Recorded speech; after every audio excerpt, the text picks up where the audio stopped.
आवाज आ रही है? तिलक जी, आपका म्यूट है माइक। ओके, ठीक है। अब आवाज आ रही है क्लियरली? आ रही है। मेरी आवाज आ रही है? जी जी जी। बाकी जो लोग, बहुत बहुत धन्यवाद। अगर आप कुछ बोल नहीं रहे हैं और आपके तरफ से अगर कोई आवाज आ रही हो तो कृपया करके माइक ऑफ रखें। ठीक है, तो हम लोग अब कार्यक्रम की शुरुआत करते हैं। तो आज आई कैन गवर्न इनसाइट्स के बिहार चुनाव के अंक में हम लोग मैं तिलक आप सभी का हार्दिक अभिनंदन करता हूं। आई कैन गवर्न यानी Indian citizens alliance for new governance एक स्वतंत्र समूह है जो स्थानीय प्रशासन से जुड़े हुए मूलभूत नीतिगत समस्याओं का स्थायी हल अर्थात लोकल गवर्नेंस से जुड़े हुए फंडामेंटल पॉलिसी इश्यूज के लॉन्ग टर्म सॉल्यूशंस तलाशने की कोशिश करता है। आई कैन गवर्न में हम ऐसे संगठनों, संस्थानों और लोगों को साथ लाने की कोशिश कर रहे हैं जो समस्या की जगह समाधान ढूंढने में रुचि रखते हैं। और हमारा यही प्रयास है कि हम सरकार से परे समाज को अपने दायित्व का बोध कराने में अपनी भूमिका निभाएं। I can govern insight series के तहत हमने स्वास्थ्य, शिक्षा, कृषि, जल, ग्रामीण प्रशासन और सैनिटेशन जैसी मूलभूत चुनौतियों पर बिहार और देश के कोने कोने से अनेकों समाजोन्मुख लोगों के साथ चर्चा की है और लोगों के बीच जागरूकता बढ़ाने का काम किया है। अभी तक हम लोगों ने 10 कार्यक्रम किए हैं। ये हमारा 11वां एपिसोड है और इसके माध्यम से हम कम से कम 25 से 30 हजार लोगों तक पहुंच चुके हैं। आज के कार्यक्रम के बाद ये उम्मीद है कि ये संख्या और बढ़ेगी। तो आज के आई कैन गवर्न इनसाइट्स का, जैसा कि मैंने पहले बताया, हमारा विषय बिहार चुनाव में गवर्नेंस के मुद्दे की महत्ता को लेकर के है। तो कहीं ना कहीं चुनावी शतरंज की बिसात बीत चुकी है, पक्ष चुने जा चुके हैं, गणित बुने जा चुके हैं और मतदाता का वोट अपने पक्ष में करने की उठापटक जारी है। 2020 का जो बिहार चुनाव है वो कोरोना के कहर के बाद देश ही नहीं बल्कि विश्व का सबसे प्रमुख चुनाव है जिसमें 7 करोड़ से ऊपर मतदाता भाग लेंगे और बिहार में 243 एमएलए चुनकर राज्य की 10 करोड़ से ऊपर जनसंख्या का अगले 5 साल का प्रतिनिधित्व तय करेंगे। इस चुनाव के ये चुनाव इस मामले में भी खास है कि बिहार में लगभग 4 दशकों में पहली बार ऐसा होगा जब चुनावी प्रचार के मैदान में ना ही लालू जी की मुस्कान होगी और ना ही रामविलास पासवान जी के राजनीतिक मौसम विज्ञानी सा परख।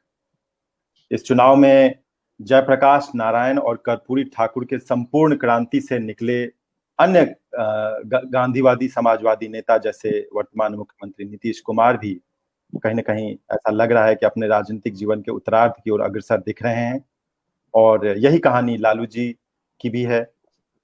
हाँ, ये जरूर है कि उनके परिवार के लोग जो है इस यात्रा को कंटिन्यू कर सकते हैं आने वाले समय में। इस चुनाव के बाद क्या विधानसभा की तस्वीर होगी, इस पर हम आज केवल कयास लगा सकते हैं। वैसे हमारे साथ आशीष जी हैं जो इस पे एक पारखी नजर से हमें बताएंगे कि क्या संभावनाएं हैं, लेकिन कहीं ना कहीं हम लोग अभी सर्टेनिटी के साथ नहीं कह सकते हैं कि क्या होगा। लेकिन एक बात तय है कि पिछले 30 साल से बिहार में राजनीतिक स्थिरता की कोई कमी नहीं रही है, लेकिन इसके बावजूद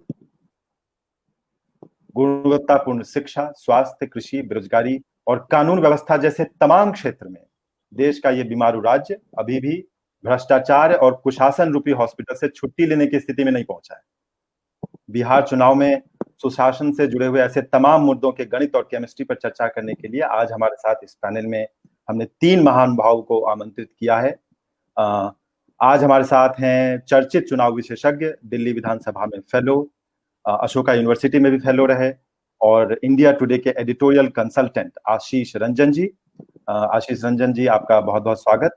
आशीष दरभंगा से हैं। इनका जन्म घनश्यामपुर के गलवा गांव में हुआ है और इनकी बहुत ही जमीन से इनकी शुरुआत हुई है। इनके पिता मिडिल स्कूल के शिक्षक रहे हैं। शुरुआती पढ़ाई लिखाई इन्होंने पटना में की और इसके बाद दिल्ली यूनिवर्सिटी से पॉलिटिकल साइंस में इन्होंने एमए किया और 2010 से इन्होंने इलेक्शन एनालिसिस की यात्रा की शुरुआत की बिहार चुनाव से ही। तो पिछले 10 सालों में इन्होंने centre for policy research, CSDS, Lokniti जैसे अनेकों प्रसिद्ध संस्थानों में योगेंद्र यादव और निरंजन सरकार जैसे सेफोलॉजिस्टों के साथ काम किया और 18 राज्यों में अभी तक ये वोटिंग बिहेवियर को के बारे में अध्ययन कर चुके हैं। उत्तर प्रदेश, कर्नाटक, छत्तीसगढ़ एवं त्रिपुरा जैसे पूर्व से लेकर पश्चिम, उत्तर से लेकर दक्षिण, हर जगह इन्होंने वैज्ञानिक तरीके से वोटिंग बिहेवियर को आंकने का काम किया है। इनके लेख Indian express, India today, the print, the wire जैसे अनेकों प्रतिष्ठित प्रिंट और इलेक्ट्रॉनिक मीडिया में आते रहे हैं। और ये हमारे आज के मतलब कि पहले वक्ता होंगे। हमारे साथ आज के कार्यक्रम में डेहरी विधानसभा के प्लूरल्स पार्टी के उम्मीदवार प्रेम प्रकाश जी का भी शामिल होना लगभग तय था, लेकिन अंत समय में उनके साथ कुछ दिक्कत आ गई और वो अभी तक हमसे नहीं जुड़ पाए। हमारे साथी उनके साथ कोशिश कर रहे हैं संपर्क करने की। अगर वो जुड़ते हैं तो हम उनका विस्तार से परिचय देंगे। वो वैसे द प्लूरल्स जो पुष्पम प्रिया चौधरी है उसके पार्टी से डेहरी विधानसभा सासाराम जिले से सासाराम के बगल से वो कैंडिडेट हैं। और हमारे तीसरे अतिथि बहुत आज भी उतने ही स्पेशल हैं। LNMU ललित नारायण मिथिला विश्वविद्यालय दरभंगा के हिंदी डिपार्टमेंट के HOD डॉक्टर राजेंद्र शाह हमारे साथ हैं। डॉक्टर साहब, आपका बहुत बहुत स्वागत एक बार फिर से। इनका विभाग हिंदी पत्रकारिता का 1 साल का PG डिप्लोमा सर्टिफिकेट कोर्स चलाता है, जिसमें अनेकों पत्रकार आकर के वहाँ पे अपनी शिक्षा लेते हैं, पत्रकारिता के गुण सीखते हैं। स्वयं डॉक्टर शाह रामनगर मुजफ्फरपुर से हैं। LS कॉलेज से इन्होंने पढ़ाई की और मेरी डॉक्टर साहब से बात हो रही थी तो वो कह रहे थे कि 2 विषयों पर उन्होंने बड़ी गंभीर चिंता जाहिर की कि बिहार में शिक्षा के गिरते स्तर और सत्ता परस्त पत्रकारिता, ये 2 शब्द जो है कहीं ना कहीं मेरे जहन में रह गया। और भी विषयों पर डॉक्टर साहब विस्तार से बताएंगे। और ये 3 जो हमारे महानुभाव हैं उनसे बात करने के लिए हमारे साथ अभी जुड़े हैं doctor Indra Narayan Raman. Indra Narayan ji political science से PhD हैं, गांधी भवन में योगाचार्य हैं, गांधीवादी हैं और ये झंझारपुर से हैं। दरभंगा से इन्होंने पढ़ाई लिखाई की और पिछले 13 साल से दिल्ली में इन्होंने अपने आप को इस्टेब्लिश किया है बहुत अच्छे से। हमारे साथ ब्रजेश कुमार सिंह जी भी हैं। ब्रजेश जी सासाराम से हैं। अभी वर्तमान में नेशनल म्यूजियम इंस्टीट्यूट में ये IT एंड सिस्टम एडमिनिस्ट्रेटर हैं और हमारे आई कैन गवर्न के एक प्रमुख पिलर हैं। शुरू से हम लोग के साथ हैं और हमारी भी IT की जिम्मेवारी इनके दायित्व में है। और हम लोगों ने हमारे साथ अभी संजीव श्रीवास्तव भी जुड़े हैं। संजीव इलाहाबाद से हैं। इन्होंने BHU से MA पॉलिटिकल साइंस किया है, फिर इन्होंने जामिया से MA जर्नलिज्म किया और पिछले 10 साल से देश के अनेकों प्रतिष्ठित मीडिया संस्थानों में उन्होंने काम किया। वर्तमान में ये गूगल के साथ काम कर रहे हैं। इससे पहले ये नमस्ते.in के एडिटोरियल संपादक थे। उससे पहले इन्होंने अमर उजाला में, दैनिक भास्कर सहित अनेकों संस्थानों में महत्वपूर्ण जिम्मेवारियां निभाई हैं। तो अब बिना समय गवाए आई थिंक हम लोग को कार्यक्रम की शुरुआत करनी चाहिए। मैं आग्रह करूंगा आशीष रंजन जी से कि आप बिहार चुनाव के बारे में अपनी बात लगभग 10 मिनट में रखें और उसके बाद हम लोग डॉक्टर राजेंद्र शाह के पास चलें। आशीष जी, आपका माइक ऑन कर लीजिए और उसके बाद अपनी बात। आवाज मिल रही है मेरी आप लोगों को? जी। बहुत बहुत धन्यवाद तिलक जी और पैनल में जो भी साथी हैं, सदस्य हैं, सभी को मेरा नमस्कार। और कोशिश ये रहेगी कि अगले 1 घंटे हम लोग जो बिहार जो अपने आप में एक अजूबा स्टेट है, अजूबा जब मैं कह रहा हूँ तो राजनीतिक तौर पे और खासकर चुनावी दृष्टिकोण से कह रहा हूँ, क्योंकि ऐसा माना जाता है कि बिहार का चुनाव, बिहार खासकर बिहार यूपी और उसमें भी बिहार का चुनाव कई सारे संकेत देते हैं, कई संकेतों को लेके चलते हैं और कई आगे की राजनीति के लिए कई सारे संकेत देते हैं। उसको अगर संक्षेप में समझा जाए और जिस थोड़ा सा पीछे जाया जाए तो 2015 की जो विधानसभा चुनाव थी उसके संदर्भ में थोड़ा सा देख लीजिए कि 2014 में पहली बार ऐसा हुआ था पिछले 25 सालों बाद कि भारत में जो 5 लोकसभा भारत की जो लोकसभा सांसद है उसमें एक पार्टी को, यानी कि 1984 के बाद और 89 तक था कांग्रेस, राजीव गांधी के नेतृत्व वाली कांग्रेस सरकार, उसके बाद सिर्फ 2014 में एक ऐसी पार्टी उभर के आई जो कि जिनको अकेले दम पे बहुमत मिला था। लेकिन वही पार्टी ठीक 1 साल, करीब 1.5 साल बाद जब बिहार जैसे प्रदेश में आती है और चुनाव लड़ती है, वही नेतृत्व होता है मोदी जी का नेतृत्व। उसके अलावा भी कई राज्यों में उसके बाद, लोकसभा के बाद झारखंड, जम्मू कश्मीर, हरियाणा जैसे राज्यों में उनकी सरकार बनते चली आती है। और वहां पे हालांकि दिल्ली में थोड़ा उनको नुकसान होता है, लेकिन फिर बिहार की राजनीति में चुनाव होते होते के शुरुआती दौर तक ऐसा लोग कहते थे कि एनडीए, जो कि बीजेपी के नेतृत्व वाली एनडीए थी, बीजेपी, एलजेपी, आरएलएसपी और हम के नेतृत्व में, उनको एक इस बार जनादेश मिल सकता है, लेकिन ऐसा नहीं हुआ। ये मैं जिक्र इस वजह से कर रहा हूं क्योंकि इसके पीछे का कारण ये है कि बिहार की राजनीति को हम कैसे समझें। तो 2 तरीका है किसी भी समाज को और किसी भी राज्य को उसकी राजनीति और खासकर चुनावी राजनीति को समझने की। पहला ये है कि उसके परिणाम क्या आ रहे हैं, इलेक्टोरल आउटकम क्या आ रहे हैं। और जब इलेक्टोरल आउटकम की बात करते हैं तो 2 चीजें हमारे जहन में आती है और हम लोग विस्तार से उस पर बातचीत करते हैं। वो ये कि जिस भी पार्टी को बहुमत मिलती है या जो पार्टी उस मुकाबले में पीछे रह जाती है, उनके पीछे का इलेक्टोरल बेस क्या है। और वो इलेक्टोरल बेस का जो आधार है वो 2 चीज पे होता है। एक कहते हैं केमिस्ट्री, पॉलिटिकल पार्टीज और वोटर के बीच में की केमिस्ट्री, और उसी से एक ट्रेंड निकलता है अर्थमेटिक की, अर्थमेटिक इक्वेशन क्या है। और बिहार में आप देखेंगे पिछले कुछ सालों से, कई सालों से, आई थिंक लगभग 3 दशक से अर्थमेटिक की जिक्र बहुत होती है।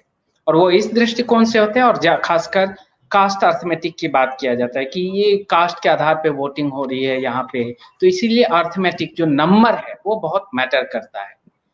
और एक बड़ी ताज्जुब की बात है कि आप देखेंगे पिछले 1985 के बाद जो अभी तक के 35 सालों का बिहार के चुनावी इतिहास रहा है, उसमें सिर्फ 1995 में एक पार्टी को बहुमत मिली थी, यानी कि उस समय की जनता दल को अकेले दम पे बहुमत मिली थी। उसके 10 साल पहले और उसके बाद के 25 सालों में अभी तक किसी एक पार्टी को कोई बहुमत नहीं मिली।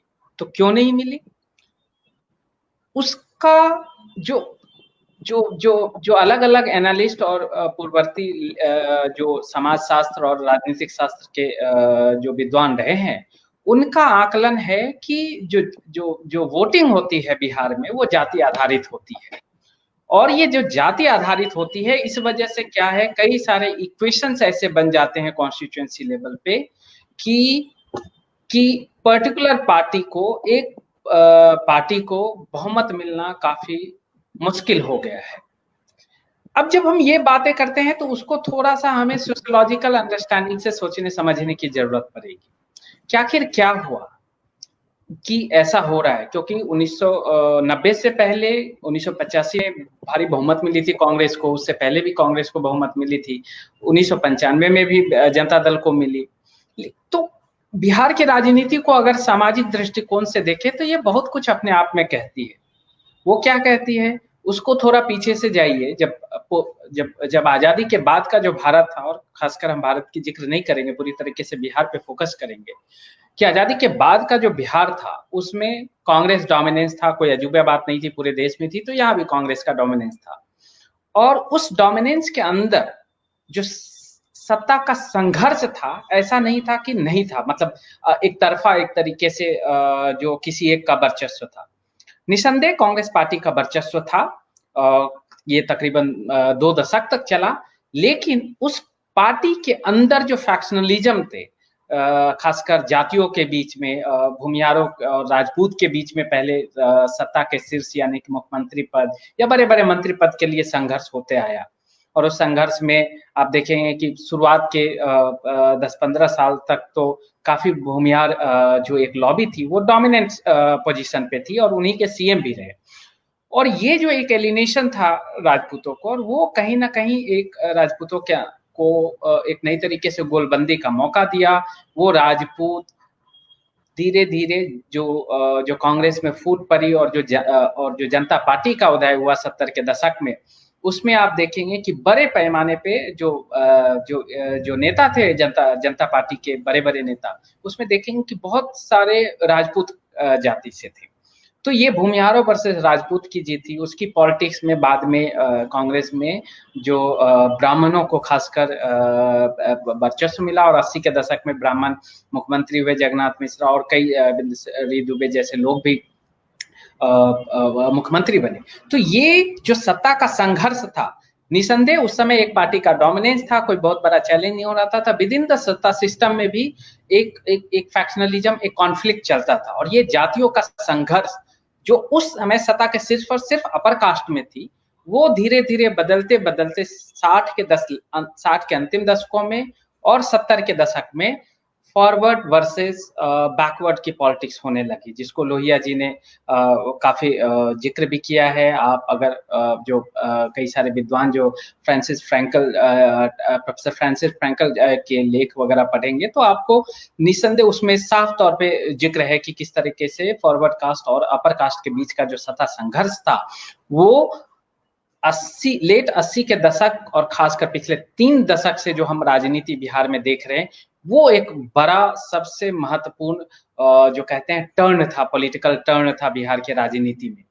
और वो टर्न का ये असर हुआ है कि पिछले 30 सालों में आज तक अलग अलग पार्टी की सत्ता बनी है, लेकिन मुख्यमंत्री का जो पद है ओबीसी के बियॉन्ड नहीं गया, चाहे वो लालू यादव हो, चाहे वो राबड़ी देवी तो उन्हीं के लालू यादव की वाइफ थी, और जो नीतीश कुमार भी बने, दोनों ओबीसी बैकग्राउंड से। तो जो पोस्ट मंडल की पॉलिटिक्स में हुआ, मंडल पॉलिटिक्स काफी डोमिनेट रहा। ये बड़ा इंटरेस्टिंग चीज है। आप देखिएगा कि 90 के दशक में जो 90-91 की बात जो है, वो मंडल, मंदिर और मार्केट तीनों का पूरा खतरनाक तरीके से एक दूसरे के प्रति संघर्ष बहुत मजबूती से उभरा था।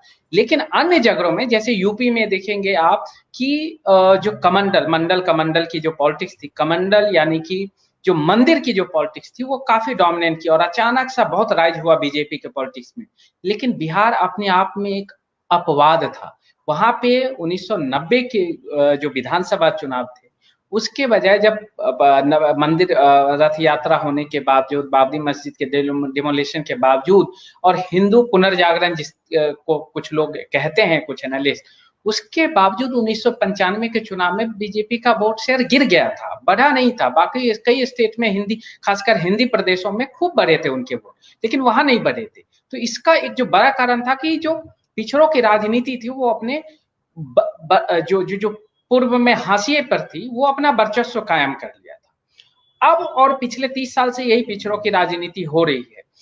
उसमें 2 ब्रेकअप आए। जो लालू यादव की जो राजनीति थी, कि जो वो कहते हैं कि सामाजिक उद्धार किया हमने, खासकर दबे कुचले लोगों का, और जो अगर योगेंद्र यादव जी के संदर्भ की भाषा में कहें, तो जो पॉलिटिकल अपसर्ज हुआ, सेकंड डेमोक्रेटिक अपसर्ज हुआ, खासकर बिहार यूपी जैसे में, उसमें निश्चित तौर पे समाज के जो एक पिछड़े वर्ग थे, उनका राजनीतिक तौर पर से उद्धार, सामाजिक तौर पे उद्धार हुआ।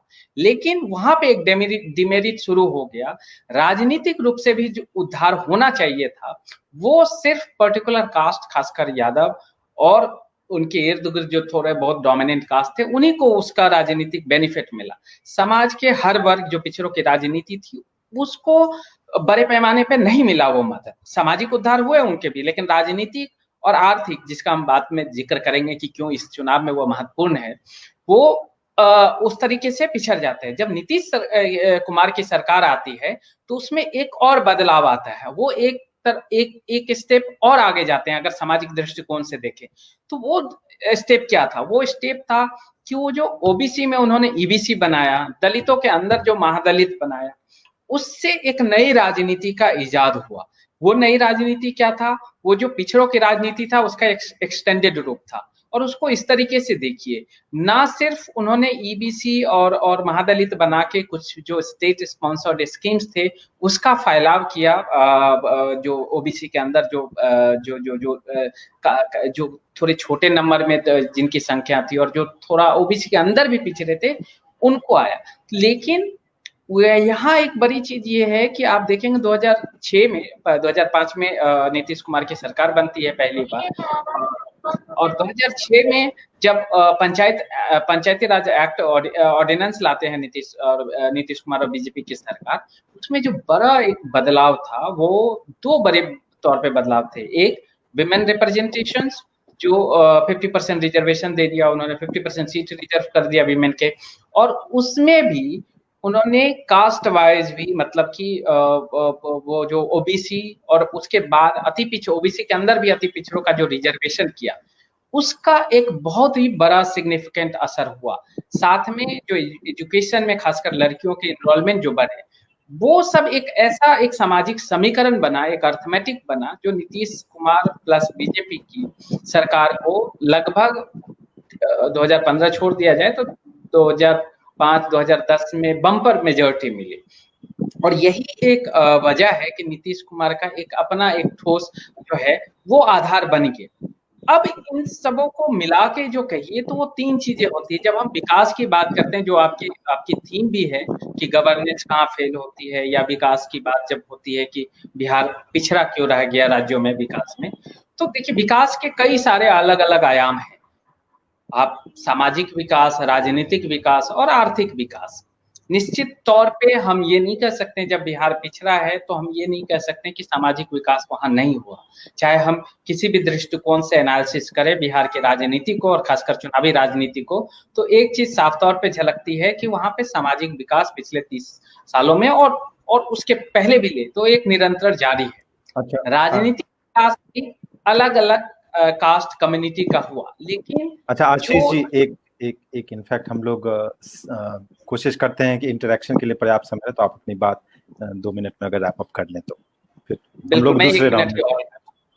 हाँ, वो ये कि अगर हम जो इस बार की जो चुनाव है, और वो बहुत हद तक इस चीज पे डिटरमाइन होने जा रहा है कि जो आर्थिक विकास की बात होती है, उसमें कहीं ना कहीं जो हैं, चाहे वो लालू यादव की सरकार हो, चाहे वो नीतीश कुमार की सरकार हो। हालांकि उसमें भी नीतीश कुमार की सरकार में 2005 से आप 11-12 तक का लेंगे तो निश्चित तौर पे आर्थिक विकास भी हुआ था, लेकिन समाज के सभी वर्गों में उसका जो एक्सपेंशन है वो नहीं हुआ। तो ये जो चुनाव है, खासकर इस पे काफी ज्यादा इस बार फोकस भी हो रही है, रोजगार की, माइग्रेंट्स लेबर की, ये सब।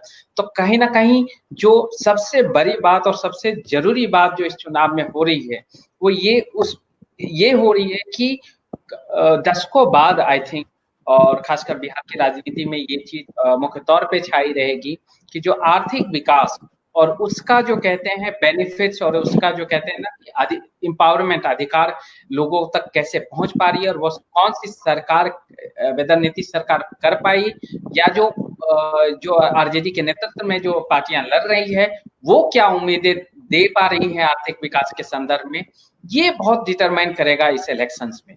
और यही चीज जो है हमें देखने वाली होगा। वो पूरा कैंपेन हम लोग को एक आधार देगा, एक जो कहते हैं ना कि बेस देगा, हमें सिग्निफिकेंस देगा। और आने वाले कुछ हफ्ते बिहार की राजनीति के लिए और वहां के जो चुनाव प्रचार हैं और जो अलग अलग मुद्दे हैं उसको जनता कैसे लेती है, वो देखना महत्वपूर्ण होगा। ठीक है, बहुत बहुत धन्यवाद। अब हम लोग डॉक्टर शाह के पास सीधे चलते हैं, उसके बाद हम लोग फिर से इंटरेक्शन राउंड देंगे। डॉक्टर शाह, आपको आवाज आ रही है? जी, आवाज आ रही है। जी सर, आप अपनी बात शुरू कीजिए।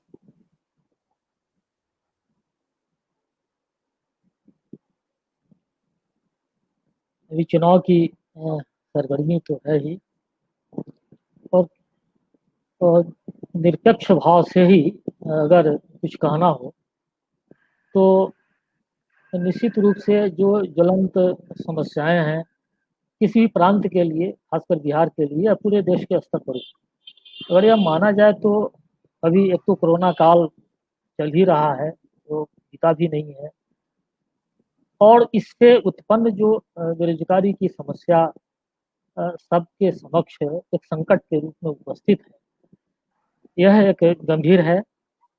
और इसके अतिरिक्त जो कोई भी सरकार हो, प्रायः देखा जाता है कि निजीकरण की ओर आए दिनों झुकाव ज़्यादा है।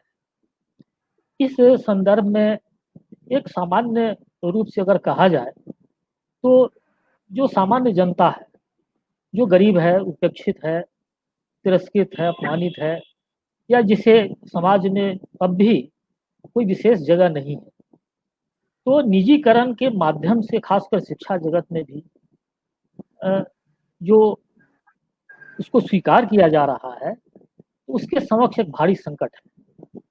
भारी संकट इस मायने में कि आज भी अगर एक शिक्षक बनने की स्थिति जब आती है तो सरकारी संस्थाएं एक प्रकार से बंद सी हो गई है और निजी जो संस्थाएं हैं वे संस्थाएं काफ़ी सक्रिय हैं और एक कम से कम स्कूल, यह सीधी सी बात है कि सबसे अधिक अगर रोजगार उपलब्ध होता है किसी क्षेत्र में तो वह शिक्षा का क्षेत्र है, जिसमें टीचर्स या शिक्षक लोग बनते हैं। लेकिन एक शिक्षक बनने के लिए भी आज 1.5 से 2.5 लाख रुपए जिसके पास हो वही शिक्षक बन सकता है। तो यह निश्चित रूप से गरीब आदमी के लिए जो ऐसा इकट्ठा नहीं कर सकता, ऐसा पैसा जुटा नहीं सकता है, तो उसके सामने तो निश्चित रूप से यह समस्या है। तो यह निजीकरण की ओर जो निश्चित रूप से यह संपन्न वर्ग की ही देन है, अगर उसकी ओर जो झुकाव है निजीकरण की ओर, तो मेरा मानना है कि कोई भी सरकार हो कम से कम इस ओर थोड़ा सा ध्यान देने की जरूरत है। इसलिए ध्यान देने की जरूरत है कि अभी हमारा बिहार या हमारा समाज बहुत उन्नत नहीं है, अभी भी काफ़ी गरीबी व्याप्त है। तो सबको समान अवसर दिए जाने की बात जब होती है तो वहाँ जो अत्यंत पिछड़ा व्यक्ति है, जो दलित है, वह पीछे पड़ जाता है। वह कहाँ से इतना पैसा ला पाएगा जो वह एक प्रशिक्षण प्राप्त कर सके और टीचर बन सके। तो टीचर बनने के लिए भी एक जो भारी रकम चाहिए, उसके अभाव के चलते वह बन नहीं सकता है, जबकि रोजगार के साधन सबसे अधिक अगर माना जाए तो उस शिक्षक वर्ग में। दूसरी बात यह है कि आज़ादी के इतने वर्ष हो गए, लेकिन अब भी वह अशिक्षा कायम है, व्याप्त है, और उस शिक्षा पर भी गंभीरतापूर्वक ध्यान देने की जरूरत है। किसी भी पार्टी की सरकार हो, कोई भी हो, तो प्रयास तो जारी है, ऐसा नहीं है कि प्रयास नहीं किए गए हैं या प्रयास नहीं हो रहे हैं, लेकिन इसमें और तेजी लाने की आवश्यकता है और लोगों को भी जागरूक करने की जरूरत है। कैसे शिक्षा की ओर वे उन्मुख हों, वे अपने बाल बच्चों को उस ओर अग्रसर करें, पढ़ावे लिखावें, एक सामान्य रूप से भी कम से कम। तो अभी भी हमारे समाज का ऐसा क्षेत्र है और ऐसा वर्ग है जो अब भी अशिक्षा से काफ़ी दूर है। तो उस ओर भी सरकार का प्रयास होना चाहिए या सबों का भी प्रयास होना चाहिए कि कैसे इस ओर हम अपने समाज को आगे ले जाएं। कुछ संपन्न वर्ग हो जाने से समाज संपन्न नहीं कहला सकता, कुछ लोगों के शिक्षित हो जाने से या जब तक अशिक्षा रहेगी तब तक सही मायने हमारा समाज उन्नत नहीं कहला सकता है। दूसरी बात कि जो सरकारी योजनाएं गरीबों के लिए बहुत सारी योजनाएं आती रही हैं आज़ादी के बाद से लेकर अब तक, और उस सरकार की जो योजना है या ऐसी जो योजनाएं हैं तो उसमें भी जो अंतिम व्यक्ति है समाज का, उस तक वह लाभ पहुँचे, उसका लाभ उसे प्राप्त हो। अब भी देखा जाता है कि चाहे जिस वजह से हो, जिस कारण से हो, जिसे उसका लाभ मिलना चाहिए, वास्तव में बहुत हद तक बहुतों को, ऐसा नहीं है कि नहीं मिल रहा है, लेकिन अभी समाज का बहुत ऐसा व्यक्ति है जो उस लाभ से सदा वंचित रहता है। आज जो प्रबुद्ध, जागरूक, तेज, चालाक व्यक्ति हैं उसका लाभ उठा लेते हैं। तो कहीं न कहीं इस ओर भी प्रत्येक स्तर पर, सरकारी स्तर के साथ साथ अन्य स्तरों पर भी इस ओर ध्यान देने की आवश्यकता है, तभी समाज हमारा उन्नत हो सकता है, समाज की उन्नति हो सकती है। और सामाजिक समरसता भी जरूरी है, सामाजिक सौहार्द की भी आवश्यकता है। ऐसे माहौल, ऐसे वातावरण को निर्मित करने की जरूरत है जहाँ कोई उन्माद की बात न हो, जातीय हो या सांप्रदायिक हो, यह सौहार्दपूर्ण वातावरण कायम होना अत्यंत आवश्यक है। इससे की है कि समाज विकसित होता है। और अगर हम समरसता की बात करते हैं, एकता की बात करते हैं, तो निश्चित रूप से यह एक सभ्य समाज की पहचान है। सभ्य समाज वही कहला सकता है जो किसी प्रकार के विभेद, किसी प्रकार के आपसी विखंडन से अपने आप को बचाए और उन्नति के मार्ग पर पूरे समाज को अग्रसर करे। तो सारी उन्नति के मूल में तो निश्चित रूप से जब हम शांत नहीं होंगे और स्थिर होंगे तो फिर तरक्की कैसे हो सकती है, हमारा विकास कैसे हो सकता है। तो ये सारी बातें हैं। उसके अलावा अभी जो इन्होंने जो कहा कि बिहार अजूबा है, अजूबा के साथ बहुत बिहार बहुत जागरूक भी है, ऐसी बात नहीं है। और जहाँ तक मतदाता या मतदान की बात होती है तो इसमें दो बातें महत्वपूर्ण है कि कभी कभी व्यक्ति को महत्व दिया जाता है, कभी कोई पार्टी को महत्व दिया जाता है। पार्टी चाहे जिस पार्टी का हो, चाहे वह उम्मीदवार उसके योग्य हो या न हो, फिर भी उसके कारण भी मतदान की स्थिति बनती है। दूसरी बात कि व्यक्ति भी अगर उस प्रकार का है, समर्थ है, ईमानदार है, वह काफी सक्षम है, समर्थ है, एक दिशा दे सकता है समाज को, फिर भी उसके प्रति झुकाव कम होता है। तो इसमें जागृति की भी आवश्यकता है। जनता को इस बात को समझने की आवश्यकता है कि कौन व्यक्ति कैसा है, किस की उम्मीदवारी से। ठीक है डॉक्टर साहब, हम लोग अब सवाल लेना शुरू करते हैं ताकि इस पे और इंटरेक्शन हो सके, क्योंकि कहीं ना कहीं लोगों के सवाल बहुत सारे ऑलरेडी आने शुरू हो गए हैं। अच्छा, हम लोग चर्चा की शुरुआत करते हैं और हम सबसे पहले बुलाना चाहेंगे इंद्र नारायण रमन जी को। इंद्र नारायण रमन जी कहीं ना कहीं खुद भी बिहार से हैं। बहुत सारे, आप माइक ऑन कर लीजिए। और कहीं ना कहीं ये सारी चीजें जो सवाल रखी गई बहुत जेन्युइन सवाल है, जाति से जुड़ा, गणित से जुड़ा। इंद्र नारायण जी। जी, पहले तो मैं बधाई देता हूँ आशीष जी को, मेरे क्लासमेट हैं, पूरी दोस्ती भरा सफर हम लोगों का रहा है और ये बहुत अच्छा काम कर रहे हैं और बहुत बड़े स्तर पर कर रहे हैं। तो आशीष जी आपको बधाई। और डॉक्टर राजेंद्र शाह जी भी बहुत महत्वपूर्ण मुद्दे उठाए हैं, लेकिन मैं जो काम किया हूँ मेरा थोड़ा सा ध्यान आशीष जी से भी और राजेंद्र बाबू से भी रहेगा कि सभी लोग ये मानते हैं कि राजनीति जो हमारा राजनीति होता है या चुनाव होता है, तो बिहार में खास करके जातीय मुद्दा, और दूसरे में भी राजीव जी ने मंडल कमंडल की बात कही है, और या तो उच्च वर्ग और निम्न वर्ग, दलित वर्ग और जो है उच्च वर्ग का एक जो है कॉन्फ्लिक्ट रहता है, मुद्दा रहता है। लेकिन ये है कि राजनीति का अगर मूल देखा जाए, उसके जड़ में जाए, तो क्यों जरूरी है ये? इसीलिए कि हर व्यक्ति तक, जो एक आम व्यक्ति है उसके पास पूरी समुचित उसका आर्थिक विकास हो, उसका सामाजिक विकास हो, उसका राजनीतिक विकास हो, और उन विकास का उन्हें समयोजित लाभ मिले, जो डॉक्टर राजेंद्र साहब ने अभी उठा रहे हैं कि जो भी सरकारी योजनाएं हैं उनका लाभ जो है एक समान व्यक्ति को नहीं मिल पाता है, तेज तरह लोग जो है वो उठा लेते हैं। तो हमारा ये मुद्दा है कि एक शिक्षा तो बहुत बड़ी समस्या है ही, हेल्थ बड़ी समस्या है, लेकिन देखें रोजगार की समस्या जो अभी ये कोरोना टाइम में भी देखा गया, माइग्रेंट लेबर का, और बिहार में कोई इंडस्ट्री डेवलप नहीं है। और एक चीज मुझे दिख रहा है जहाँ विकास संभव हो सकता है, अब उसके आधार पर मैं कह रहा हूँ कि अभी कुछ दिन पहले हमने ICSR का एक प्रोजेक्ट लिया था, जो प्रोफेसर मधुलिका बनर्जी के नेतृत्व में हम लोगों ने अभी सबमिट किया है। तो मैं बिहार के एग्रीकल्चर को पूरा देख रहा था कि क्या संभावनाएं हैं। तो एक एग्रीकल्चर है जो एक महत्वपूर्ण पक्ष है जिससे आर्थिक विकास हो सकता है। लेकिन अभी जो MSP का जो मुद्दा आया, उसमें भी आप देखेंगे तो MSP में कुछ ही क्रॉप्स को इसमें शामिल है, उसमें फ्रूट्स, वेजिटेबल्स और जो रेन फेड एग्रीकल्चर के द्वारा जो क्रॉप्स पैदावार होते हैं वो MSP की कैटेगरी में नहीं आते। तो एक तो अगर आर्थिक रूप से जेन्युइन में विकास करना है, तो पहले तो आर्थिक विकास करने के लिए एग्रीकल्चर को रिवाइव करना होगा, उसको ठीक से विकास करना होगा। एग्रीकल्चर को विकास तभी होगा जब उसमें हम फूड प्रोसेसिंग इंडस्ट्री, जो कुटीर उद्योग है, जिसे गांधी भी कहते थे कि हर गांव में अगर कृषि आधारित कुटीर उद्योग हमारा, सवाल संक्षेप में रखें तो बस तिलक जी, थोड़ा सा हम बीच में जा रहे थे, अब खत्म कर रहे हैं। तो जो एग्रीकल्चर आधार अगर फूड प्रोसेसिंग इंडस्ट्री को लाया जाए और कुटीर उद्योग पर ध्यान दिया जाए तो मुझे लगता है कि उससे आर्थिक विकास संभव है। नहीं तो जितने भी, चाहे देख लीजिए एमपी का फंड है, एमएलए का फंड है, वो फंड बाढ़ के द्वारा जो क्षति होती है उसके भरपाई में चला जाता है। तो एक तरह से एक लूट खसोट का व्यवस्था हो गया, लोग जान के भी ये ऐसा करते हैं।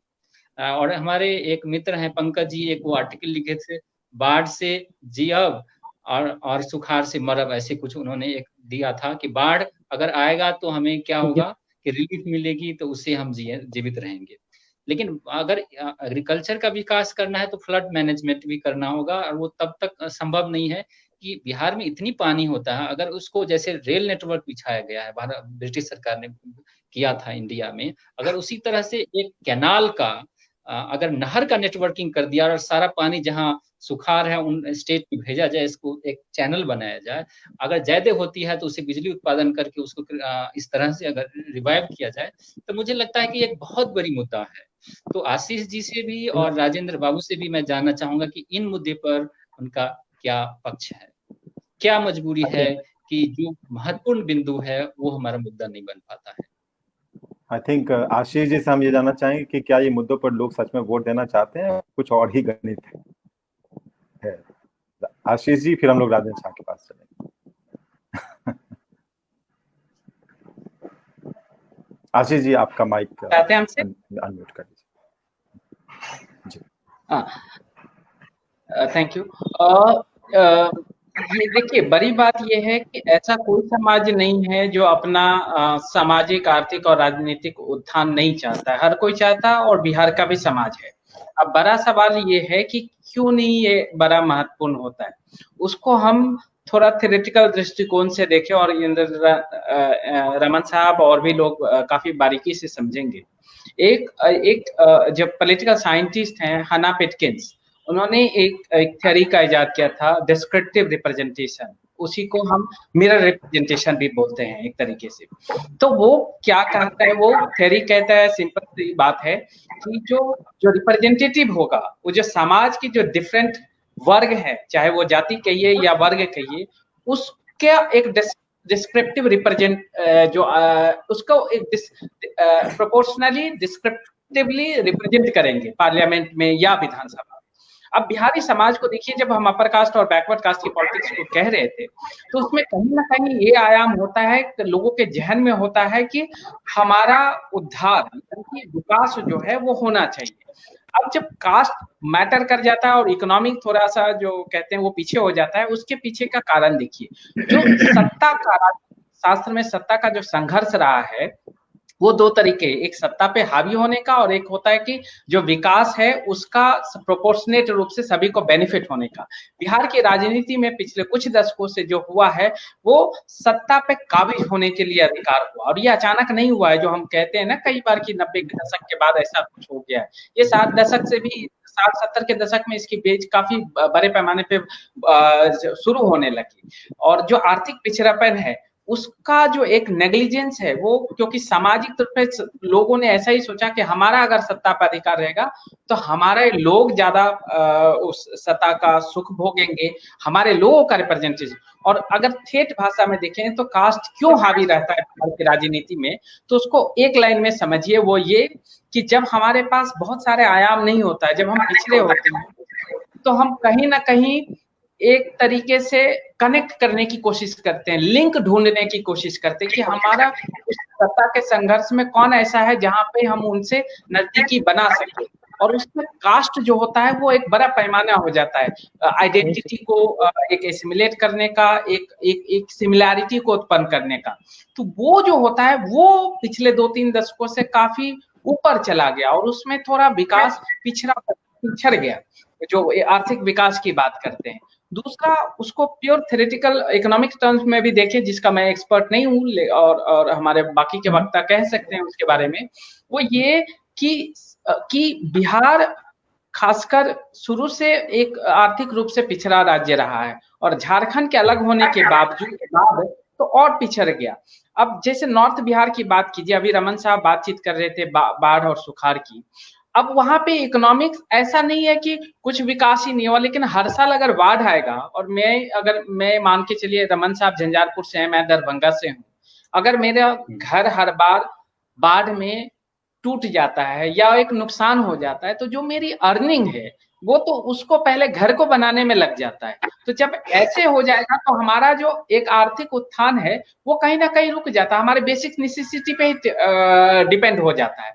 उसमें सरकार के पास भी सरकार का एक नेग्लिजेंस रहा, क्योंकि हम पहले ही बातचीत कर रहे हैं कि जो जाति आधारित राजनीति थी वो एक तरीके से सत्ता पे काबिज होने की तक ही सीमित रह गई। सत्ता का जो सुख है, जो समाज के हर तबके को मिलना, अच्छा आशीष जी, एक चीज ध्यान में आता है, बेनिफिट नहीं, एक चीज ध्यान में आता है, मैं इसमें आपको कुछ जोड़ना चाहूंगा कि जाति आधारित राजनीति देश में कई और राज्यों में भी हुआ है, तमिलनाडु में भी है, दक्षिण के राज्यों में भी है, महाराष्ट्र में भी ये होता है, लेकिन बिहार में ऐसा क्या हो जाता है कि जाति राजनीति आधारित राजनीति विकास की कीमत पे, ऐसा क्यों?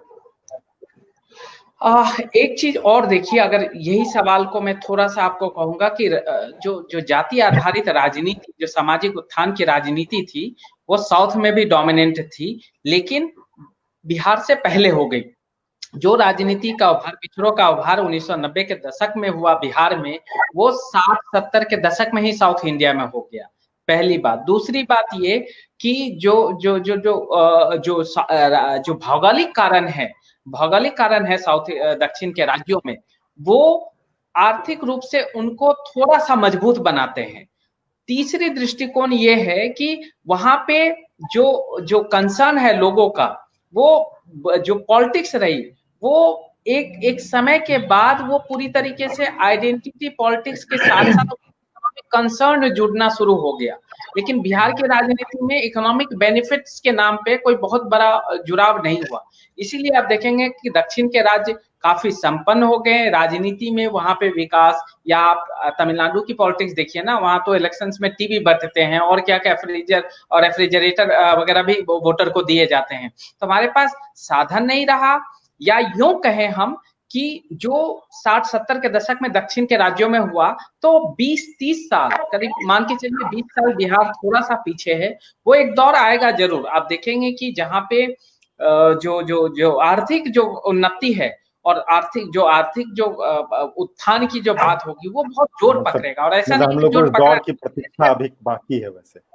बिल्कुल। और वो हम आपके पास फिर से वापस आएंगे। डॉक्टर शाह, इसमें आप कुछ जोड़ना चाहेंगे? मुझसे कहा जा रहा है जी इंद्र नारायण जी का सवाल में वो आपकी भी टिप्पणी चाह रहे हैं। इंद्र नारायण जी की बातों से मैं पूरी तरह सहमत हूँ। असल में जैसे इन्होंने जो बात कही फ्लड मैनेजमेंट, यह बहुत बड़ी बात है। और बिहार या फिर कहें कि राजनीति की जहाँ तक बात है, तो छोटे छोटे मुद्दे को लेकर के लोग तो बड़ा मुद्दा मान लेते हैं और बड़े मुद्दे पीछे रह जाते हैं। एक यह समस्या गंभीर है। अब यहाँ तक कि जो राजनीति के क्षेत्र में, या ऐसे कहें कि समाज में जो प्रबुद्ध लोग हैं, वे लोग भी जब राजनीति की बात होती है या चुनाव की बात होती है, तो कहीं न कहीं फिर वो जातीय समीकरण के नजदीक आ धमकते हैं। तो यह विडंबना है किसी भी समाज के लिए, सभ्य समाज के लिए, कि जब फिर जातीय मुद्दा जो संकीर्णता का तो पर्याय है, फिर उस ओर अगर झुकाव हो जाए, तो फिर स्वस्थ राजनीति की बात कैसे की जाती है। ठीक है डॉक्टर साहब, आपके पास फिर से वापस आएंगे। संजीव श्रीवास्तव के पास कोई एक सवाल है। संजीव आप अपना सवाल रखिए। थैंक यू तिलक। आशीष जी से मेरा एक सवाल है। जैसा कि आशीष जी ने अभी कहा कि हालांकि ये आमतौर पे ये धारणा है कि हमारे देश में जो राजनीति होती है वो जाति पे बहुत आधारित है, और इसकी वजह बेसिकली यही मानी जाती है कि हम लोग खासतौर से नॉर्थ इंडिया जो है वो आर्थिक रूप से बहुत पिछड़ा है, यहाँ शिक्षा की हालत बहुत खराब है, बेरोजगारी बहुत ज्यादा है। तो इन सब चीजों की वजह से लोग अपनी जातीय पहचान को लेके, आइडेंटिटी को लेके बहुत ज्यादा अलर्ट रहते हैं, और इसकी वजह से जो है वो राजनीति में जाति बहुत हावी है। अच्छा, उसका तुमने काउंटर, तिलक ने काउंटर भी किया कि अगर ऐसा है तो फिर साउथ इंडिया में ऐसा क्यों नहीं है। उसका भी उन्होंने जवाब दिया कि भौगोलिक रूप से साउथ इंडिया जो है वो इन सब चीजों से एक तो आगे निकल गया, उनको भौगोलिक स्थिति का उनको फायदा मिला। मेरा सवाल ये है कि अगर हम इस चीज को सही मान भी लें और अगर अपने देश की, मतलब हम एक बार बिहार को थोड़ा सा साइडलाइन करें और अगर पूरे भारत की तुलना बांग्लादेश, तो आज बांग्लादेश जो है वो एक्सपोर्ट के मामले में हमसे आगे निकल चुका है, इकोनॉमी की बात करें। और बाकी बहुत सारे जो स्टैंडर्ड होते हैं किसी भी देश के आगे बढ़ने के, उन सारे स्टैंडर्ड में मोर और लेस बांग्लादेश हमसे बहुत आगे जा चुका है। यहाँ तक कि पर कैपिटा इनकम में भी बांग्लादेश लगभग भारत को अब बराबर कर रहा है, बिल्कुल बराबरी भी आ चुके हैं। लगभग उनकी भी $2000 के करीब पर कैपिटा इनकम हो चुकी है बांग्लादेश की, और हमारी भी लगभग अब उतनी ही है। और अनुमान अब एक्सपर्ट ये कह रहे हैं कि शायद अगले साल बांग्लादेश हमको पर कैपिटा इनकम में पीछे कर देगा। तो अगर पिछड़ेपन की बात करें तो बांग्लादेश तो कोई बहुत समृद्ध देश नहीं था, बहुत एजुकेटेड नहीं था, हाईली एजुकेटेड नहीं था। और कहा तो ये जाता है कि वहां के पलायन की वजह से भारत की राजनीति बहुत प्रभावित हुई। इसके बावजूद बांग्लादेश आर्थिक रूप से बहुत तेजी से आगे बढ़ रहा है, और वो मतलब एशिया में एक बहुत तेजी से उभर रही शक्ति बन रहा है। जबकि पिछले 6 सालों में भारत इस मामले में बहुत पीछे, मतलब बहुत तेजी से पिछड़ रहा है।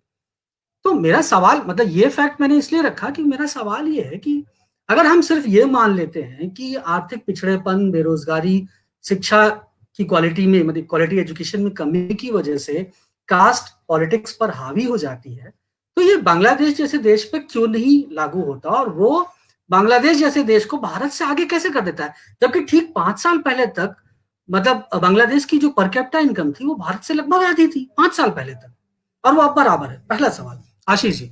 दूसरा सवाल मेरा ये है कि देखिए, चूंकि हम लोग, लेकिन जो ये प्लेटफॉर्म बनाया है, उस प्लेटफॉर्म का मकसद ये है कि हम सिर्फ सवाल नहीं रखें, बल्कि हम लोग ये आपस में भी सुझा सकें कि हम इसके लिए क्या कर सकते हैं। जैसे मेरा एक सिर्फ सुझाव है और मैं उस पर आपकी राय जानना चाहता हूँ कि इंटरनेट के आने की वजह से एक जो सबसे अच्छी चीज हुई है कि एक हर आम आदमी के पास ये ताकत पहुंची है कि वो अगर चाहे तो अपनी बात को तमाम प्लेटफॉर्म, मतलब यूट्यूब से लेके, इंटरनेट से लेके, सोशल मीडिया से लेके, तमाम ऐसे प्लेटफॉर्म हैं जिसपे हम सारे लोग अपनी बातें रख सकते हैं। और ये देखिए, ये इस प्लेटफॉर्म की वजह से ही हम लोग इतने दूर दूर रह के ये बातें कर रहे हैं और ये एक मुद्दा बन रहा है। तो क्या ऐसा नहीं हो सकता कि समय बदलने के साथ, टेक्नोलॉजी बदलने के साथ, उस टेक्नोलॉजी का यूज करके हम, जो कि हम लोग, चूंकि ज्यादातर लोग बिहार से जुड़े हुए हैं, तो हम लोग अपनी तरफ से क्या इनिशिएटिव ले सकते हैं ताकि जो पॉलिटिक्स कास्ट बेस्ड हो गई है, जिसमें विकास, शिक्षा, बेरोजगारी मुद्दा नहीं बन पा रही है, उसको मुद्दा बनाने के लिए हम जैसे लोग इस तरह के प्लेटफॉर्म के अलावा और क्या कर सकते हैं, अगर कुछ आप लोग सुझा सकें, जो भी एक्सपर्ट है। Thank you.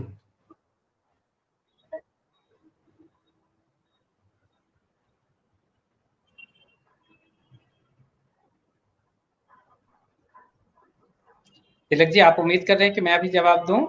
हाँ जी आशीष जी, आप जी आशीष जी। देखिए, दो चीजें मैं बहुत ही लिमिटेड होके बोल रहा हूँ। एक तो ना ही मैं आईआर का एक्सपर्ट हूँ और ना ही मैं इकोनॉमिक्स का एक्सपर्ट हूँ, लेकिन बेसिक आधार पे मैं इलेक्टोरल पॉलिटिक्स को जहां तक समझता हूँ और जानने की कोशिश करता हूँ, उसमें अगर बांग्लादेश और भारत की बात करें थोड़ा सा आर्थिक तौर पे, तो आप एक चीज देख लीजिए कि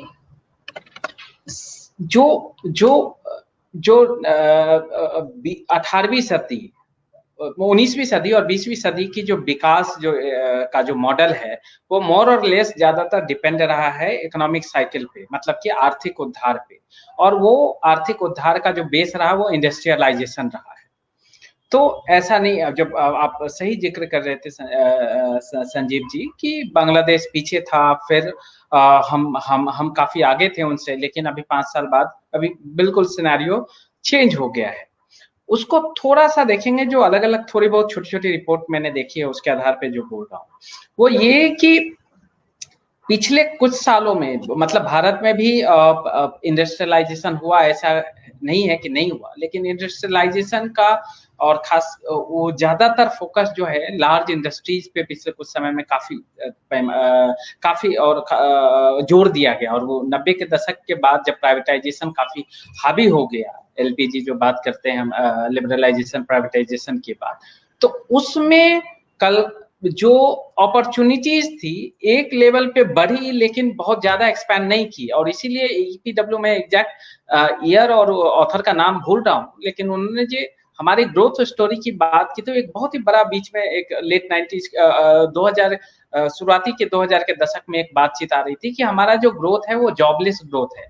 मतलब ग्रोथ हो रहा है लेकिन उसमें जॉब उस बड़े पैमाने पर क्रिएट नहीं हो रहा है। इसके रेस्पेक्टिव थोड़ी बांग्लादेश की जो अर्थव्यवस्था को देखे तो उनकी अर्थव्यवस्था नो डाउट वहां भी हैवी इंडस्ट्रियलाइजेशन वगैरह है, लेकिन जो मीडियम जो लघु और कुटीर उद्योग की बात होती है वहां पे काफी उसका एक्सपेंशन हुआ। इसीलिए हैप्पीनेस इंडेक्स हो या सोशल पैरिटीज की बात हो तो उस मामले में वो हमसे बेहतर है। हमारे यहाँ पिछले कुछ सालों से जो हो रहा है, खासकर ऐसा नहीं कि अचानक 2-3 साल में हो गया, वो ये है कि जो छोटे जो लघु और इनका कुटीर उद्योग हैं वो धीरे धीरे कम होते जा रहे हैं, नुकसान में होते जा रहे हैं। जो सबसे ज्यादा रोजगार उत्पन्न करते थे, एग्रीकल्चर की स्थिति ऐसे ही ऑलरेडी खराब थी, होती जा रही थी, क्योंकि आशीष जी कहीं ना कहीं संजीव का जो सवाल है वो ये भी है कि हम लोग इसके लिए क्या कर सकते हैं, मान लीजिए। हाँ, एक तो उसका सीधी बात है कि वो जो आपको कहीं ना कहीं जो 1929 की जो इकोनॉमिक क्राइसिस थी पूरे वर्ल्ड में, जिसमें कि जो केन्स की थ्योरी आती थी कि सरकार को क्या करना चाहिए, वो ये करना चाहिए कि उस तरीके के मंदी और उस तरीके के इकोनॉमिक डिस्पैरिटी के दौर में सबसे ज्यादा एम्प्लॉयमेंट जनरेट करना चाहिए। आप गड्ढे खुदवा लीजिए लेकिन काम दीजिए लोगों को, और वो जो पैसे आते हैं उससे डोमेस्टिक मार्केट आपकी मजबूत होगी और आप कहीं ना कहीं आपका समाज और राज्य दोनों होगा। बिहार में क्या चीजें है, हैवी इंडस्ट्रीज लगना थोड़ा सा मुश्किल है क्योंकि अलग अलग भौगोलिक कारण नहीं है। तो अगर सरकारें जो है लघु एंड कुटीर उद्योग जो कहते हैं स्मॉल एंड मीडियम इंडस्ट्री, उसको प्रमोट करे तो उसमें डबल फायदा है। उसमें डबल फायदा ये है कि आपको उसका जो स्केल होता है एम्प्लॉयमेंट जनरेशन का वो थोड़ा बड़ा होता है। मतलब उसमें इनकम आपकी कम होगी लेकिन जो नंबर ऑफ रोजगार है, जो नंबर ऑफ व्यक्ति जो एकोमोडेट हो सकते हैं, लेबर नंबर ऑफ लेबर, वो संख्या काफी थोड़ा एक्सपेंसिव होगी, थोड़ा ज्यादा होगा एक्सपेंस। और दूसरा फायदा ये होगा कि लघु एंड कुटीर कि वो उसका जो इन्वेस्टमेंट है, मतलब कि इनपुट और आउटपुट दोनों डोमेस्टिक मार्केट में खपत होते हैं। तो उस वजह से क्या होता है कि जो आपकी डोमेस्टिक मार्केट है वो काफी इंप्रूव कर जाती है। तो मेरा तो अपना मतलब मोटा मोटी ये सुझाव होगा कि सरकार इस तरीके के चीजों को, स्मॉल एंड मीडियम इंडस्ट्रीज को जितना प्रमोट करेगी, जितना ज्यादा संरक्षण प्रदान करेगी, उतना ही ज्यादा बिहार जैसे राज्य को फायदेकारी होगा। हालांकि एक कैवियट में लगा दूं, हमारे पास समय कम है इसलिए हम 2-3 सवाल, 4-5 सवाल, बहुत सारे सवाल आ गए हैं और लेना चाहेंगे। ब्रजेश जी हमारे साथ हैं, ब्रजेश जी सासाराम से हैं। इनफैक्ट हमारे प्रेम कुमार जी अगर होते तो उनके साथ ब्रजेश जी का डायरेक्ट सवाल होता, लेकिन बहरहाल ब्रजेश जी। जी सबको नमस्कार। मेरे हिसाब से बिहार में सबसे जो मेन समस्या है वो है एजुकेशन की। शायद यदि एजुकेशन की स्थिति बिहार में सुधर जाए तो जातिवाद वाली जो समस्या है, या सही सरकार का चुनाव, या फिर किसी भी स्कीम का यूटिलाइजेशन और उसको लोगों तक पहुंचना, ये सभी चीजें एक साथ सुधर सकती हैं। आज की डेट में यदि मैं देखूं तो जो रेशियो है, जैसा कि एक क्वेश्चन था कि साउथ में सब कुछ सुधर गया लेकिन बिहार में अभी भी सुधर नहीं रहा है। सबसे बड़ा कारण एजुकेशन ही है, एजुकेशन और हेल्थ। क्योंकि लोग एजुकेशन यदि एजुकेटेड नहीं होते हैं तो उनको जाति, आज भी आप देखेंगे आपके सराउंड्स में आसपास जो लोग भी रहते हैं उसमें जो भी एजुकेटेड है उसमें नंबर ऑफ परसेंटेज जातिवाद को मानने वाले कम होते हैं। यदि एजुकेटेड नहीं है तो उनके अंदर ज्यादातर मेरे समझ से जातिवाद कूट कर भरा होता है, और ये कारण होता है कि वो अच्छे लोगों का चुनाव नहीं कर सकते हैं। फिर चुनाव में ये नहीं देखते हैं कि ठीक है, आई थिंक राज जी किससे देश के लिए अजीम राजेंद्र शाह जी, फायदा हो ये रहा है? सवाल कहीं ना कहीं, चूंकि आप शिक्षा से भी जुड़े हैं और पत्रकारिता से भी जुड़े हैं, आप कैसे देखते हैं, जी। क्यों शिक्षा मुद्दा नहीं है चुनाव में? गिर रहा है, शिक्षा का स्तर गिर रहा है, ये बात तो अपनी जगह है, लेकिन शिक्षा मुद्दा क्यों नहीं बन पाता?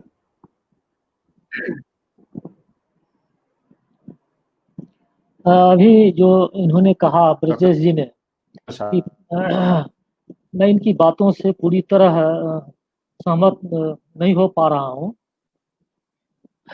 ऐसा नहीं है कि जब चुनावी मुद्दा आता है ना, जब चुनावी दौर शुरू होता है, तो कितना भी लोग पढ़ा लिखा समाज का व्यक्ति हो, वह चुनाव से अपने आप को वो जातिगत समीकरण के निश्चित रूप से उस झुकाव की ओर उनका होता है। और अभी जैसे इन्होंने कहा एक उसके पहले कि जो इंटरनेट के माध्यम से हम अपनी बातों को रख सकते हैं। इंटरनेट ऐसा नहीं है जैसे फेक न्यूज की तरह, इंटरनेट के द्वारा भी गलत सूचनाएं, गलत आंकड़े प्रस्तुत किए जाते हैं, जिससे भारी भ्रम की स्थिति उत्पन्न होती है। डॉक्टर साहब, हमें लगता है कि अगर इस आंसर को थोड़ा सा स्पेसिफिक कर सकें, इन द सेंस कि मान लीजिए कि लालू जी के समय में शिक्षा की जो स्थिति थी, कहीं ना कहीं नीतीश कुमार के समय में शिक्षा की स्थिति, ऐसा लोग मानते हैं, कम से कम लड़कियों की शिक्षा के मामले में बहुत कुछ सुधार हुआ है, साइकिलें मिली, बहुत सारे स्कूल खुले, बहुत सारे शिक्षकों की भर्ती हुई। क्या ये फिर भी आप कह रहे हैं कि शिक्षा का स्तर गिरा है? ठीक है, मैं नहीं कहा कि शिक्षा का स्तर गिरा है, ऐसा नहीं कहा है, लेकिन ये है जो जी बोला जाए। जी, ये ऐसा क्यों है, और अगर इससे आगे और सुधार होने की जरूरत है तो ये मुद्दा क्यों नहीं? देखिए, मैंने यह आरंभ में कहा था कि अभी भी अशिक्षा कायम है, अभी भी लोगों को शिक्षित करने की आवश्यकता है। एक बात, यह बात दूसरी है। दूसरी बात यह है कि शिक्षा में प्रसार हुआ है, साक्षरता जिसको कहते हैं उसमें भी बढ़ोतरी हुई है, इसमें कोई कमी नहीं है, लेकिन और भी इसमें तेजी लाने की आवश्यकता है, और भी गुणवत्ता में वृद्धि हो, इसकी भी जरूरत है, जैसा मैं महसूस करता हूँ। क्योंकि आई थिंक ब्रजेश जी कुछ जोड़ना चाह रहे हैं। ब्रजेश जी, आप कुछ कहना चाह रहे हैं? डॉक्टर राजेंद्र शाह सर, मैं एक चीज आपसे बोलूंगा कि केवल साक्षरता का परसेंटेज बढ़ाना ही शिक्षा के स्तर को बढ़ाना हम नहीं कर सकते। आज के डेट में जितने भी गवर्नमेंट स्कूल हैं, मैं बिहार की स्थिति बताऊं, मैं भी गवर्नमेंट स्कूल से पढ़ा हुआ हूं, लेकिन तब में और आज में, उस समय मैं लालू यादव के एकदम लाइक नहीं करता, लेकिन एजुकेशन की स्थिति उस समय आज की अपेक्षा गुणवत्तापूर्ण थी। बेशक आप कह सकते हैं कि साक्षरता का प्रतिशत बढ़ा है, लेकिन क्या है, केवल पेपर पे है। आज के डेट में एक मजदूर भी अपने बच्चे को किसी सरकारी स्कूल में पढ़ाने के लिए नहीं भेजता है। कारण केवल यही है कि मुझे पता है कि स्कूल में कैसे टीचर हैं। मुझे लगता है कि यदि 20% टीचर को निकाल दिया जाए तो उसमें पढ़ाने लायक 80% टीचर नहीं है बिहार में। अच्छे, क्योंकि जो रिक्रूटमेंट का उनका प्रोसेस है इतना गंदा है। 2011 का मैं भी पास आउट हूँ स्टेट, लेकिन आज तक मेरी हिम्मत नहीं हुई कि मैं बिहार में अप्लाई करूं टीचर के लिए।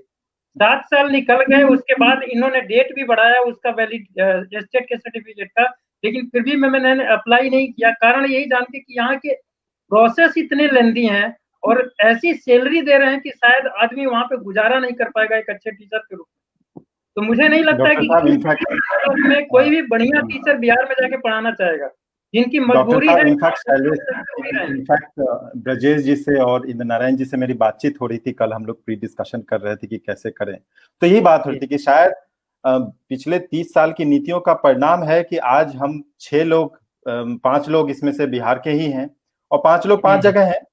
कोई भी बिहार में लगा नहीं है, अपने जगह पे नहीं है, और सभी लोग जो है तो दिल्ली पकड़े हैं, कहीं कोई कुछ कर रहे हैं। तो ये अभी जो बातें रखी है, अब कहने तो हम लोग का जो प्रयास है वो कहीं ना कहीं ये है कि हम लोग के आगे आने वाले जनरेशन के साथ भी यही नहीं हो। हाँ, कि जैसे जो बहालियां हुई, तो एक मेरी दृष्टि में तो थोड़ा सा उपयुक्त नहीं था, इसलिए कि जिस रूप में मैंने कहा जी, नहीं, ये बहाली का सवाल बिल्कुल सही है। डॉक्टर साहब, हम आपको रोकना चाहेंगे क्योंकि हमारे पास बहुत सारे और भी सवाल हैं, बहुत सारे और मुद्दे हैं। अच्छा, एक कमेंट, एक शॉर्ट कमेंट मेरी तरफ से। एक सवाल ले लेते हैं, फिर उसके बाद हम लोग आएंगे। रूबी रानी के एक सवाल है, रूबी का ये सवाल है कि महिलाओं की जो स्थिति है, महिलाओं का जो पार्टिसिपेशन है मेजर पार्टी, ये एक बड़ा सवाल है कहीं ना कहीं। अभी कुछ सारे एक्सपेरिमेंट चल रहे हैं। मैं आशीष जी से इस पे कमेंट चाहूंगा कि महिलाओं का मुद्दा और महिलाओं की राजनीति में भागीदारी, महिलाओं की वोटिंग में भागीदारी, ये सारे विषय को एज अ समीक्षक, एज अ इलेक्शन ऑब्जर्वर आप कैसे देखते हैं, खास करके बिहार के मामले में? आशीष जी। देखिए, एक चीज जो है महिलाओं के संदर्भ में, अच्छा कि ये सवाल किया आपने, और ये काफी महत्वपूर्ण सवाल है। अगर दो इसका लेवल है, अगर आप बड़े राजनीतिक लेवल पे देखें, मतलब कि कितने एमएलए एमपी बन जाते हैं उस लेवल पे देखें, और दूसरा जो नीचे के स्तर यानी कि वोटर के लेवल, तो ऑफ कोर्स जो बड़े लेवल है, जो नंबर ऑफ एमएलए की विमेन्स रिप्रेजेंटेटिव की बात है, उसकी संख्या में कोई बहुत बड़ा इजाफा नहीं हुआ, अभी भी 10% से नीचे ही है। जबकि महिलाओं की 33% भागीदारी की, 50% आबादी को कम से कम 33% भागीदारी की बातचीत कही जा रही है।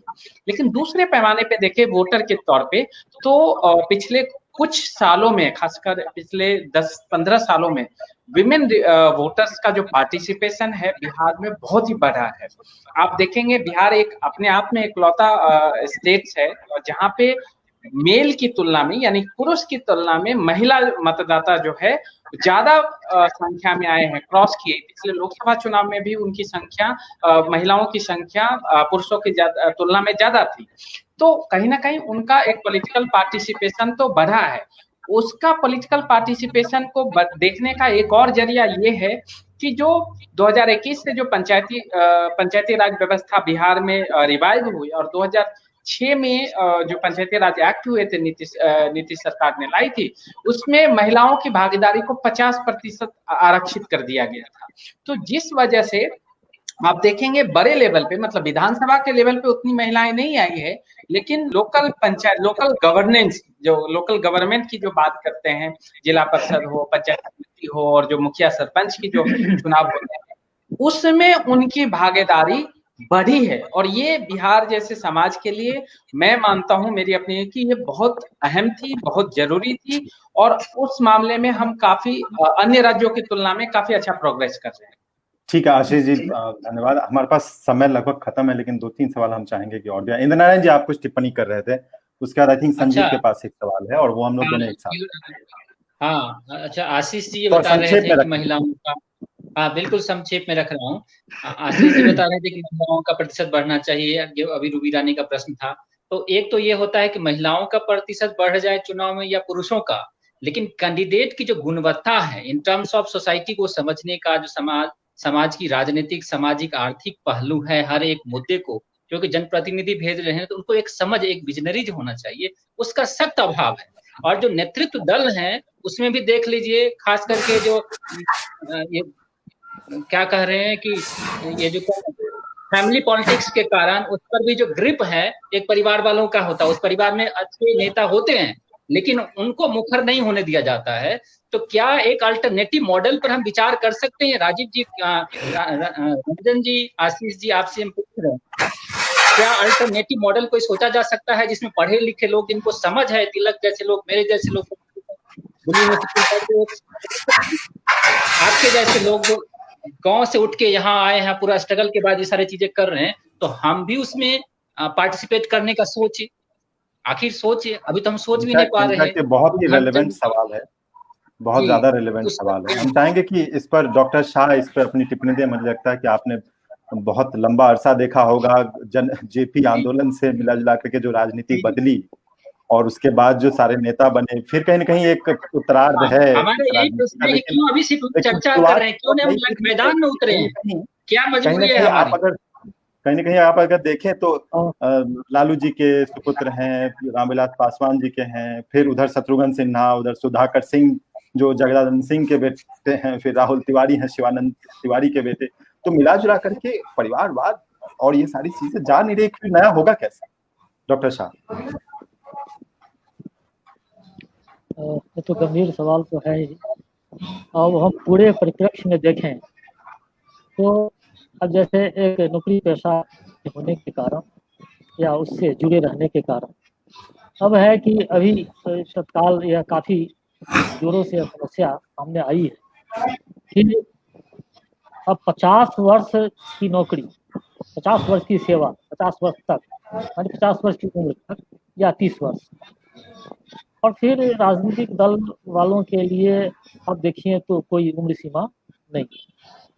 जैसा कि इंद्र नारायण जी ने भी कहा कि गुणवत्ता की बात है, अब उसमें पढ़ा लिखा हो या न हो, उसमें शिक्षा की गुणवत्ता हो या न हो, फिर भी लोग चुनाव लड़ते हैं, जीतते भी हैं, जनता उन्हें वोट देती भी है। तो ये सारे सवाल तो बड़े गंभीर हैं। तो आखिर यह समानता की बात अगर हम करें तो फिर सबको तो समान रूप से उसमें होना चाहिए, तभी राजनीति की स्वच्छता की बात की जा सकती है या फिर गुणवत्ता की बात की जा सकती है। तो ठीक है, आई थिंक संजीव कुछ बोलना चाह रहे थे, उसके बाद हम इस सवाल पे आशीष जी की भी टिप्पणी चाहें, लेकिन संजीव का भी सवाल ले लेते हैं। संजीव जी। हाँ तिलक, बस मैं इसमें एक चीज जोड़ना चाहता हूँ कि अगर हम लोग देखें तो 2019 का जो लोकसभा चुनाव था, तो एक जो पर्सनालिटी थी जो बहुत चर्चा में थी पिछले बार, वो कन्हैया कुमार थे और वो बिहार से थे। और इस बार भी बिहार के इलेक्शन में जिस पर्सनालिटी की सबसे ज्यादा चर्चा हो रही है वो पुष्पम प्रिया है। तो मैं ये तो नहीं कहूंगा कि बिहार से युवा नहीं निकल रहे हैं और वो राजनीति में आने की कोशिश नहीं कर रहे हैं भाई, या वो रिस्क नहीं ले रहे हैं, लेकिन ये बात बिल्कुल मुझे भी मतलब परेशान करती है, क्योंकि बिहार बहुत प्रतिभाशाली राज्य है, बहुत प्रतिभाएं निकलती है वहां से। और ये मुझे बड़ा अजीब लगता है कि क्यों नहीं कन्हैया या पुष्पम प्रिया जैसे ज्यादातर युवा क्यों नहीं मैदान में आते। आखिर उन्हें किस बात से डर है, वो क्यों परिवारवाद या जातिवाद से इतना डरते हैं? वो क्यों नहीं कन्हैया की तरह या पुष्पम प्रिया की तरह मैदान में क्यों नहीं आते? क्यों डर है? आखिर हम कब तक इस बात को लेके सिर्फ दोष देते रहेंगे कि परिवारवाद जातिवाद हावी है और हम मैदान में नहीं कूदेंगे? Thank you. इनफैक्ट डर की बात की तो कहीं ना कहीं बाहुबलियों और इसका भी सवाल उठता है, और किस तरीके से क्रिमिनलाइजेशन ऑफ पॉलिटिक्स रहा है, कैसे लॉ एंड ऑर्डर का मुद्दा जो है बहुत गंभीर रहा है, कैसे क्राइम का डेटा जो बता रहा है। आशीष जी, ये मुद्दे हैं, ये मुद्दे बदलेंगे? ये मुद्दों में कुछ गुंजाइश दिखती है आपको? कुछ एक्सपेरिमेंट जो हो रहे हैं पुष्पम प्रिया चौधरी इत्यादि, उसका कुछ भविष्य दिखता है आपको? देखिए, आप तीनों लोग के सवाल, रमन साहब का, संजीव जी का और आपका, तीनों बड़े अहम हैं और खासकर कई सारे आयाम हैं उसका। रमन साहब के जो एक सवाल थे उसके कई सारे आयाम हैं। एक जो बड़ा चीज वो बात कह रहे हैं भागीदारी इसको लेके, तो भागीदारी तो बढ़ी है, इसमें हम महिलाओं की भागीदारी बढ़ी है, लेकिन जो वो बात कर रहे हैं कि उस लेवल के जो एक क्वांटिटी बढ़ी, क्वालिटी नहीं आ रही है, जो बड़ा सवाल था रमन साहब का, वो उसके पीछे एक कारण देखिए, वो ये, और इस चीज को मुझे मेरे जैसे लोग और रमन साहब जैसे लोग बहुत इजीली समझ जाएंगे, वो ये कि आप जब आते हैं तो किस बैकग्राउंड से आते हैं और कौन सा बैगेज लेके आते हैं, वो बहुत महत्वपूर्ण होता है। हमें याद है पूरी तरीके से जब हम लोग हिंदी मीडियम से आए थे और अंग्रेजी में क्लास चलता था डीयू में, तो हम लोग के, खासकर मैं अपना दावे के साथ कहता हूँ, सब कुछ ऊपर ऊपर से जाता था, कुछ कुछ वर्ड पकड़ में आते थे, ठीक है। लेकिन अब सवाल ये कीजिए, डिफिकल्टीज थी, हमें बहुत, सबको, हमारे जैसे बहुत सैकड़ों लोग होंगे, ऐसा नहीं है हम ही लोग अकेले थे, लेकिन अगर हम वहां नहीं पहुंचते तो क्या आज हम यहाँ होते? क्या आपके साथ इस चीज पे बातचीत करते? तो क्या है, जो जो जो विकास है वो अपने आप में एक प्रोसेस है, वो एक स्टेप है, एक सीढ़ी है, जिसे कहते हैं कि विकास अपने आप में एक सीढ़ी है। तो पहले भागीदारी जो कहते हैं ना, सत्ता में और समाज में पहले भागीदारी, उनका समावेशी भागीदारी जरूरी है। उसके बाद जब क्वांटिटी बढ़ेगी तो क्वालिटी पे बातचीत होगी। तो अभी पंचायतों में बढ़ रहे हैं, वही महिलाएं आप देखेंगे जो पहले 10-15 साल पहले कुछ नहीं बोल पाती थी, हालांकि अभी भी सरपंच पति और मुखिया पति के नाम से जाने जाते हैं, लेकिन उनमें से कुछ लोग आगे आए हैं, कुछ लोग नाम कमा रहे हैं। उसी का परिणाम है कि पुष्पम प्रिया जैसी लोग अकेले, मतलब कि एक तरीके से कैंपेन करती है, सीएम कैंडिडेट के रूप में खुद को वहां पे रख पाती है।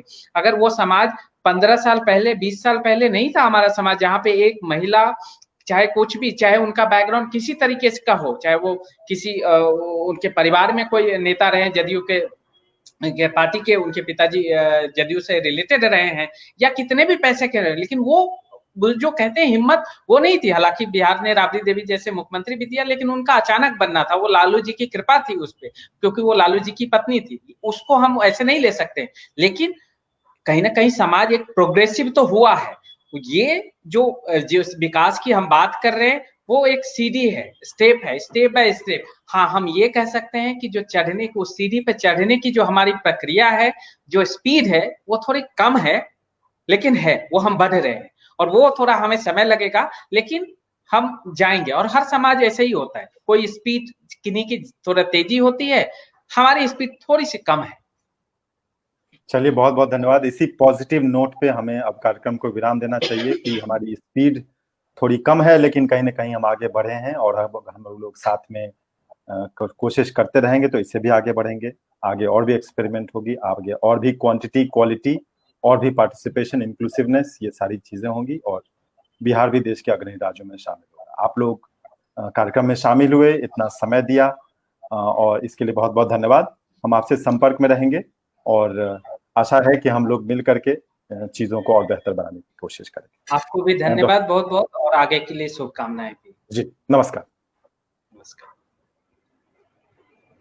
नमस्कार।